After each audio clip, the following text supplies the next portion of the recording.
त्यागाय संभृतार्थानां सत्याय मितभाषिणां यशसे विजिगीषूणां प्रजायै गृहमेधिनाम्। इस श्लोक का अन्वय भी यूं कहती है, त्यागाय संभृतार्थानां सत्याय मितभाषिणां यशसे विजिगीषूणां प्रजायै गृहमेधिनाम्। इसका अन्वय हो गया। अब इसका हम अनुष्टुप छंद इस श्लोक में है, तो इसको एक बार गा करके इसका अभ्यास कर लेते हैं, गा लेते हैं इसको। त्यागाय संभृतार्थानां सत्याय मितभाषिणां यशसे विजिगीषूणां प्रजायै गृहमेधिनाम्। त्यागाय अर्थात त्याग के लिए, संभृतार्थानां अर्थ को एकत्रित करने वाले, सत्याय सत्य के लिए, मितभाषिणां कम बोलने वाले, यशसे यश के लिए, विजिगीषूणां यश के लिए, विजय की इच्छा वाले, विजय यश के प्रसार के लिए विजय की इच्छा करने वाले, और प्रजायै गृहमेधिनां प्रजा की वंश वृद्धि के लिए, अपने वंश को बढ़ाने के लिए जो गृहमेधी यानी गृहस्थाश्रम में प्रवेश करते हैं, यानी विवाह करते हैं। इसका भावानुवाद, क्योंकि हमने इस पाठ के परिचय में जान लिया था कि रघुवंश के बारे में बात की गई है, तो रघुवंश में जो राजा पैदा हुए वो त्याग के लिए यानी दान देने के लिए ही संभृतार्थानां धन एकत्रित करते थे। सत्याय सत्य बोलने के लिए, सत्य बोला जाए इसलिए, मितभाषिणां कम बोलने वाले, यशसे विजिगीषूणां यश को फैलाने के लिए, अपनी कीर्ति को फैलाने के लिए ही वो विजय की इच्छा रखते थे, और उसी के अंतर्गत वह अन्य राज्यों पर चढ़ाई करते थे और उनको जीतते थे। प्रजाए गृहमेधिनाम्, और वंश वृद्धि के लिए ही वह शादी विवाह इत्यादि करते थे। दूसरा श्लोक, शैशवे अभ्यस्त विद्यानां, शैशवेऽभ्यस्त विद्यानां यौवने विषयैषिणां वार्धके मुनिवृत्तीनां योगेनान्ते तनुत्यजाम्। इसका अन्वय भी यूं कहती होगा, शैशवेऽभ्यस्त विद्यानां यौवने विषयैषिणां वार्धके मुनिवृत्तीनां योगेनान्ते तनुत्यजाम्। शैशवे धन अभ्यस्त धन विद्यानां, इसका विच्छेद हो गया। विषय ऐषिणाम, विषय धन ऐषिणाम विषय की इच्छा वाले, वार्धके मुनिवृत्ति नाम, योगेन अंते योगेन धन अंते तनु धन त्यजाम। इस प्रकार से इसका विच्छेद हो गया। अब इसका अर्थ जान लेते हैं, भावानुवाद जान लेते हैं। अब रघुवंशी राजाओं की चूंकि चर्चा हो रही है, उनके विषय में बताया जा रहा है। कालिदास उनके बारे में कह रहे हैं। शैशवेभ्यस्त विद्यानाम यानी शिशु काल में जो बाल्यावस्था होती है, उस शैशवावस्था में विद्या का अध्ययन करने वाले, और युवावस्था में विषयेषणाम विषयों की इच्छा करने वाले यानी विषय भोग की इच्छा वाले, वार्धके मुनिवृत्ति नाम जैसे ही वृद्धावस्था को प्राप्त हो जाते हैं तो ऋषियों की तरह दिनचर्या करने वाले, वृत्ति वाले, मुनियों की तरह वृत्ति अपनाने वाले, और अंत में योगेन अंत में योग के द्वारा अपने तन का, अपने शरीर का त्याग करने वाले रघुवंशी राजा हुए थे। तीसरा श्लोक, रघूणाम मन्वयं वक्षे तनुवाग विभोपि सन् तद्गुणैः कर्णमागत्य चापलाय प्रचोदितः।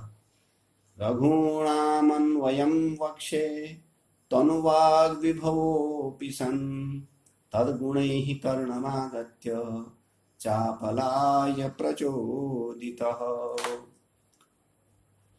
रघूणाम धन अन्वयम, रघूणाम अन्वयम वक्षे तनु वाग विभवोऽपि सन्, तनु धन वाग धन विभव धन अपि,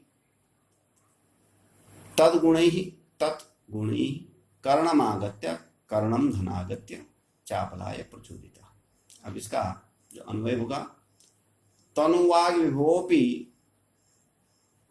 तद्गुणैः कर्णमागत्य चापलाय प्रचोदितः।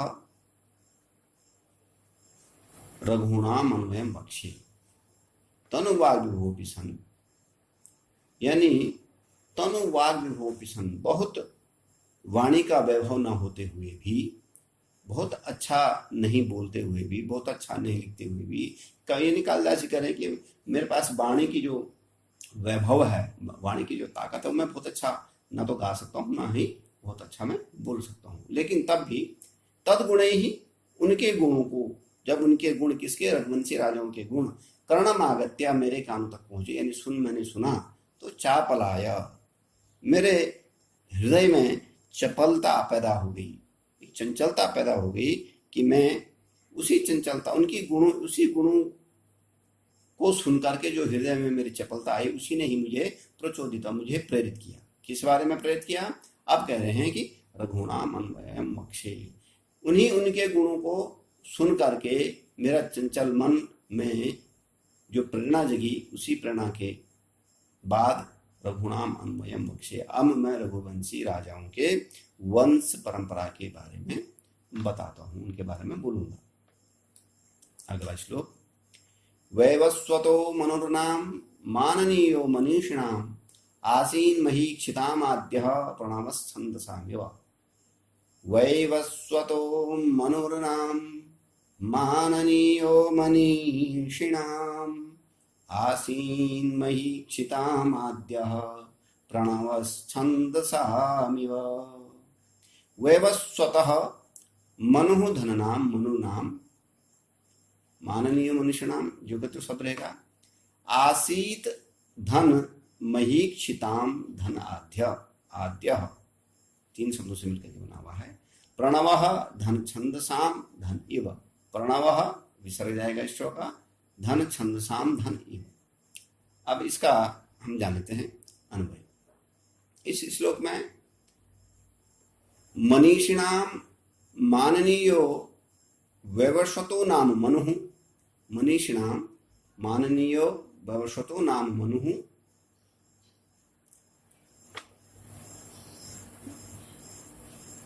मनुर्नाम छंदसाम एव, वैवस्वतो मनुर्नाम या वैवस्वतो नाम मनु, छंदसाम प्रणवः इव आद्यः महीक्षिताम आसीत। वैवस्वतो मनुर्नाम, मनीषिणाम माननीय, यानी मनीषियों में, मनी वो जो थे रघुवंशी राजा, वो परम मनीषी थे, परम विद्वान थे, उनमें भी माननीय जो सबसे प्रमुख राजा हुए, वे हुए वैवस्वतो नाम। कह रहे कि वैवस्वत नाम के वो हम मनु सबसे पहले उत्पन्न हुए, जो कि वैवस्वत एक मनवंतर है, जिसी के मनु के नाम से इस संसार में जितने भी प्राणी पैदा हुए, जितने भी लोग पैदा हुए, उनको मनुष्य नाम दिया गया। और हम लोग वर्तमान में भी जो मानव या मनुष्य, मनु के ही नाम के द्वारा हम मनुष्य कहे जाते हैं। तो ऐसा माना जाता है कि भगवान सूर्य के पुत्र के रूप में मनु का इस धरती पर अवतार हुआ या उन्होंने जन्म लिया, और तभी से ही यहाँ मनुष्यों उत्पन्न हुए और इस संसार में मनुष्यों की भरमार हुई। तो वही वैवस्वत मनु, इसी रघुवंश को वैवस्वत वंश भी और सूर्य वंश भी इसीलिए कहा जाता है, क्योंकि ये सूर्य के पुत्र वैवस्वत मनु से ही प्रारंभ हुआ था। तो कह रहे हैं कि जो विद्वान और माननीय, सभी राजाओं में जो माननीय थे, ऐसे वैवस्वत नाम के मनु सर्वप्रथम इस वंश में पैदा हुए, और जो कि छंदसाम प्रणव एव, जो कि छंद अर्थात जिस प्रकार से वेदों में, जिस प्रकार से पुराणों में, उपनिषदों में, यानी जितने भी धार्मिक ग्रंथ हैं, उन धार्मिक साहित्य में, वेद मंत्रों में जो ओंकार है, प्रणव ओंकार है, जिस प्रकार से प्रणव ओंकार को सबसे पहले उच्चारण किया जाता है, उसके बिना मंत्र अधूरा माना जाता है, उसी प्रकार से छंदसाम्यवा, छंदसाम्य वेदों में जिस प्रकार से इव, जिस प्रकार से प्रणव की उत्पत्ति हुई, प्रणव का जो स्थान है, ओंकार का जो स्थान है, वही स्थान वैवस्वत मनु का रघुवंश में है। तो महीक्षिताम आद्य, आद्य यानी सबसे पहले राजाओं में, महीक्षिताम अर्थात राजाओं में वैवस्वत नाम के मनु आसीत पैदा हुए थे। तदान्वये शुद्धमतिः प्रसूतः शुद्धिमत्तरः दिलीप राजेन्दुरिन्दु क्षीरनिधौ विवाह। इसको श्लोक को पढ़ लेते हैं। तदन्वये शुद्धिमति प्रसूतः शुद्धिमत्तरः दिलीप इव राजेन्दुरिन्दुः क्षीरनिधौ विवाह। इसका अन्वय शुद्धमति तदन्वये शुद्धिमत्तरः दिलीपः राजेन्दु क्षीरनिधौ इव प्रसूतः। इस श्लोक में जो जो संधियां हैं, तत् धन अन्वय यानी उस वंश में तद अन्वय शुद्धमति, शुद्ध बुद्धि के, पवित्र बुद्धि के, जो कि पवित्र बुद्धि वाले, और शुद्धिमत्तरः पवित्र मति वाले, पवित्र बुद्धि वाले, पवित्र बुद्धि वाले, पवित्र कार्यों वाले और ज्ञानी, तदन्वय जो राजा हुए उनके अन्वय करें कि उनके वंश में, उसी वंश में जिस वंश में वैवस्वत मनु हुए, उसी वंश में शुद्धिमत्तर